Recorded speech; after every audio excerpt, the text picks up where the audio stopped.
स्वागत है आपका देवभूमि फ्यूचर पॉइंट पे। तो जो हमने अपनी सामान्य अध्ययन की सीरीज़ शुरू करी थी, उसी क्रम में आज हमारा अगला वीडियो है, जिसमें हम टोटल 50 एमसीक्यू देखेंगे और एक टॉपिक डिस्कस करेंगे अपना, ठीक है? तो शुरू करते हैं अपने पहले सवाल से।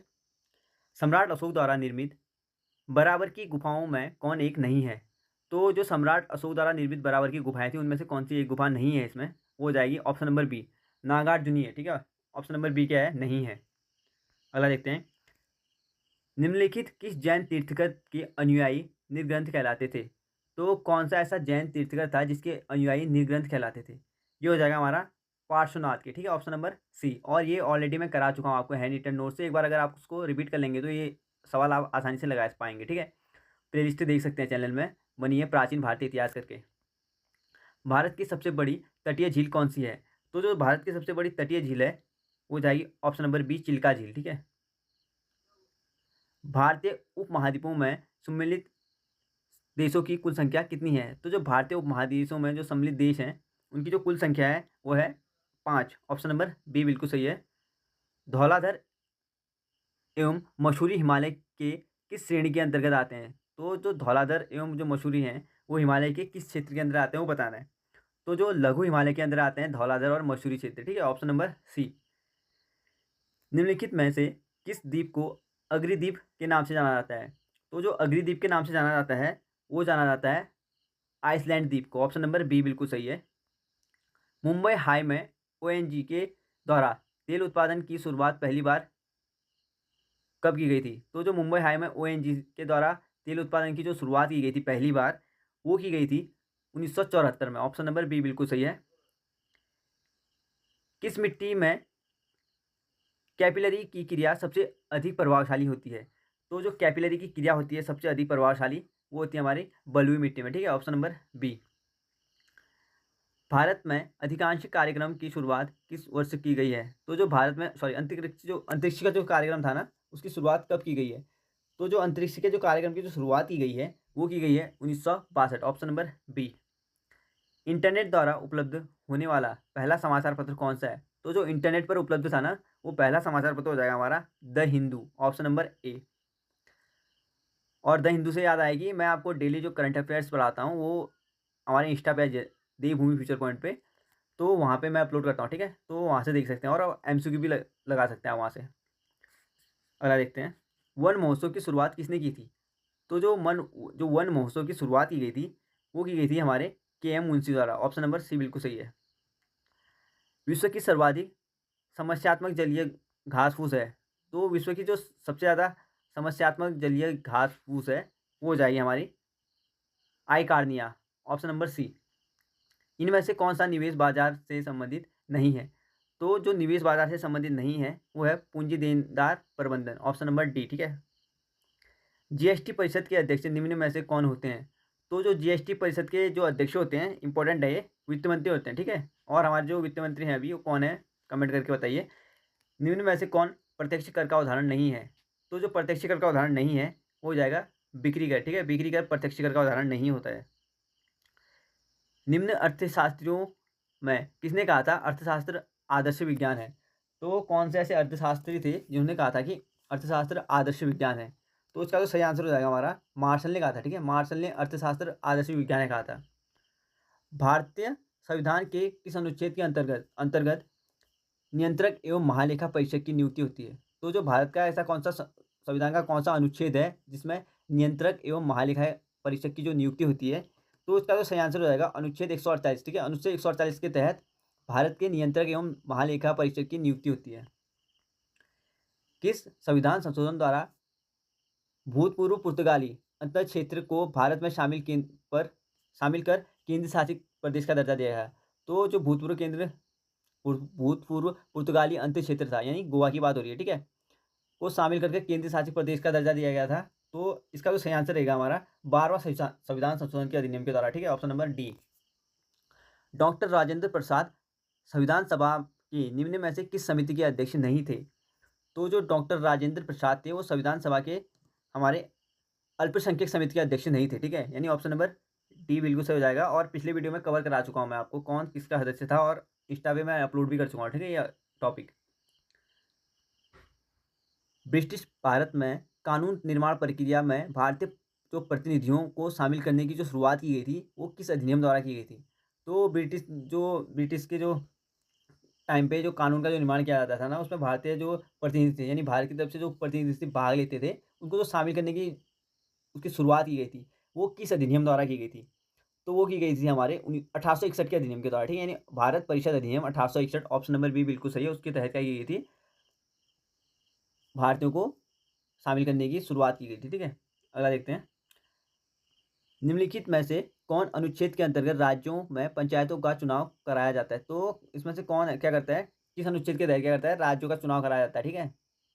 राज्यों में पंचायतों का चुनाव कराया जाता है। तो इसका जो सही आंसर हो जाएगा हमारा ऑप्शन नंबर डी, अनुच्छेद 243 का के। इंपॉर्टेंट है, कई बार आ चुका है। अनुच्छेद 243 के अनुसार, अनुच्छेद 243 के अनुसार क्या हुआ था? राज्यों में पंचायतों का चुनाव कराया जाता है, ठीक है? ये हमारा अनुच्छेद है। अगला देखते हैं। भारत में संविधान सभा के गठन का विचार सर्वप्रथम किसने रखा? तो जो संविधान सभा के गठन का विचार रखा था सर्वप्रथम, वो रखा था M N. Roy, option number A. अवशिष्ट शक्तियों का केंद्र में निहित होने का सिद्धांत भारतीय संविधान में किस देश से लिया गया है? तो जो अवशिष्ट शक्तियों का केंद्र में निहित होने का जो सिद्धांत है, वो हमारे कनाडा देश से लिया गया है, ठीक है? Option number D.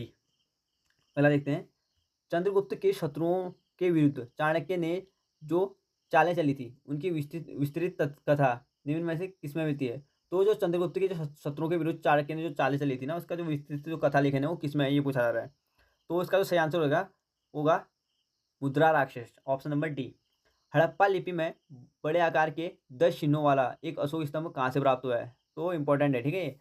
और जो अशोक स्तंभ, जो 10 चिन्हों वाला अशोक स्तंभ, सॉरी 10 चिन्हों वाला जो शिलालेख प्राप्त हुआ है ना हड़प्पा लिपि में, तो ये हमारे कहाँ से प्राप्त हुआ है? धौलावीरा से प्राप्त हुआ है, ठीक है? आगे देखते हैं। आपको सवाल पूछना चाहता हूँ मैं, राखीगढ़ी और बनवारी किस क्षेत्र के अंतर्गत आते हैं, ठीक है? यानी कहाँ पे पढ़ते हैं? और ये ट्रिक वाइज मैं पढ़ा चुका हूँ आपको, प्राचीन भारतीय इतिहास की जो प्लेलिस्ट बनी है मेरे चैनल पे, वहाँ पे देख सकते हैं आपको ये पूरा।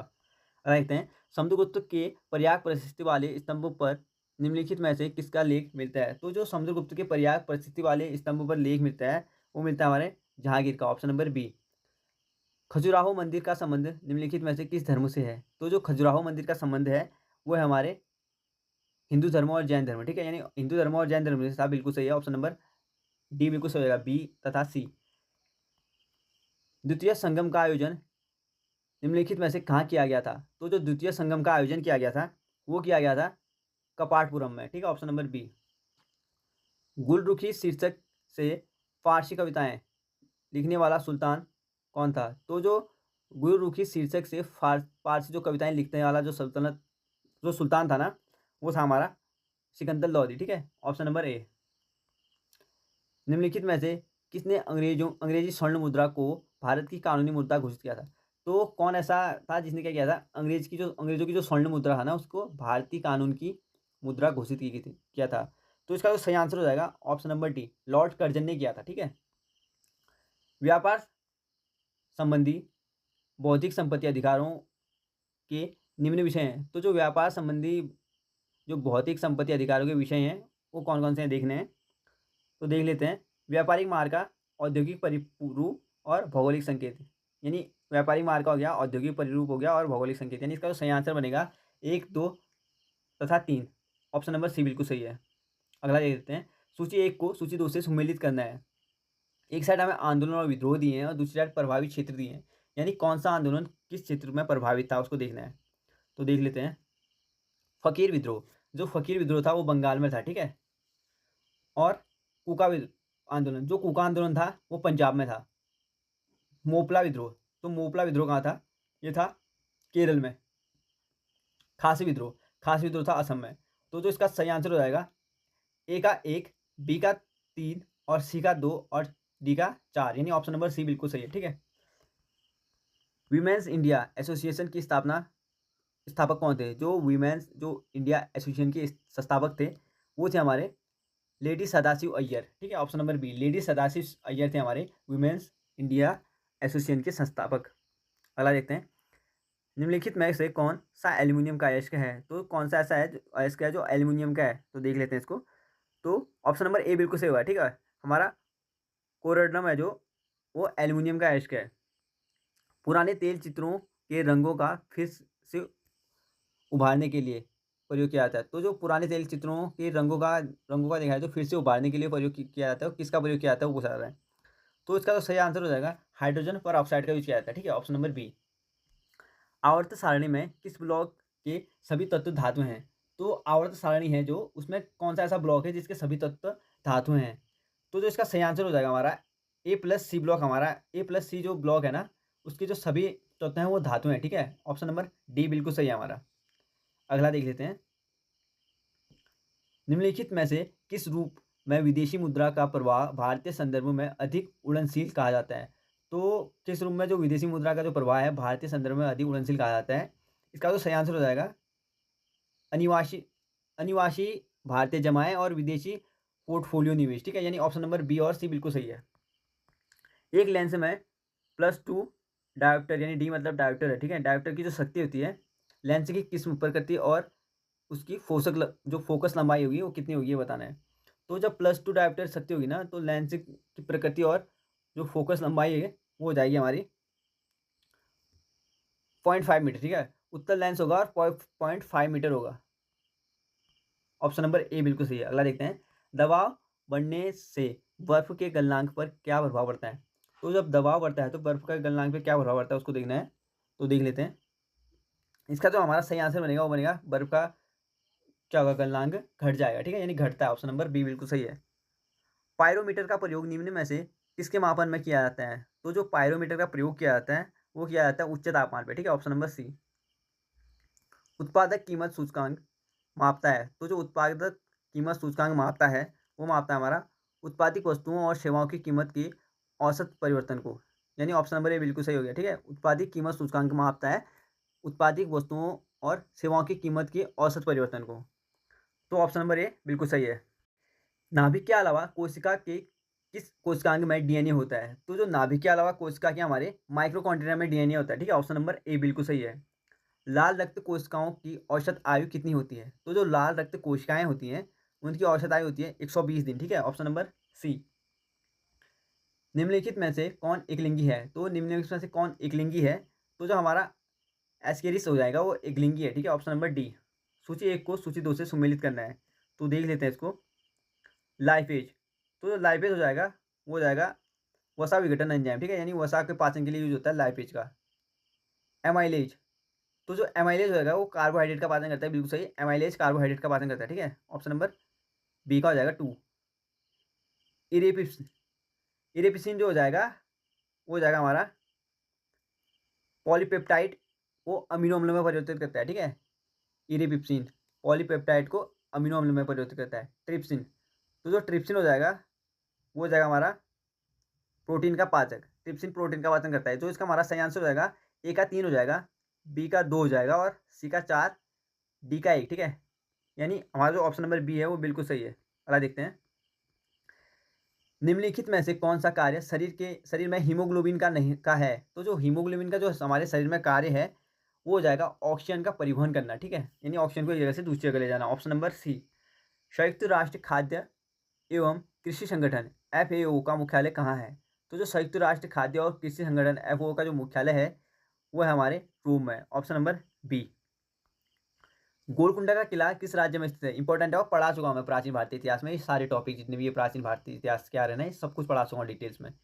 तो अगर आपने वो वीडियो नहीं देखी तो चैनल की प्लेलिस्ट में प्राचीन भारतीय इतिहास करके पढ़ी है, वो सारी देख सकते हैं। ठीक है, फास्ट करके मैंने हैंड रिटन नोट से बढ़िया करके बता रखा है वो। तो जो गोलकुंडा का जो किला है वो किस राज्य में स्थित है? तो जो हमारा गोलकुंडा का किला है वो तेलंगाना में है। ठीक है, ऑप्शन नंबर ए। विशुद्धिमग ग्रंथ किस संप्रदाय से संबंधित है? तो जो विशुद्धिमग जो ग्रंथ है वो है हमारे हिनायान से। ठीक है, हिनायान सागा से संबंधित है, हिनायान संप्रदाय। तो हमने पढ़ा था ना जब हमारे धर्म हिनायान और महायान 2 शाखाओं में बढ़ गया था ना, तो उसी के बारे में बात कर रहा है। ठीक है, इसका जो सही आंसर हो जाएगा ऑप्शन नंबर ए हिनायान। जय संहिता के नाम से विख्यात हुआ। तो जो जय संहिता के नाम से विख्यात हुआ है वो है महाभारत। ठीक है, ऑप्शन नंबर सी। जय संहिता महाभारत को कहते हैं। तो हमने 50 MCQ कंप्लीट कर लिए हैं। अब टॉपिक की तरफ चलते हैं। किसने अपनी राजधानी को ढाका से मुर्शिदाबाद स्थानांतरित किया था? तो जो ढाका से अपनी राजधानी मुर्शिदाबाद स्थानांतरित किया था वो किया था मुर्शिद कुली खां।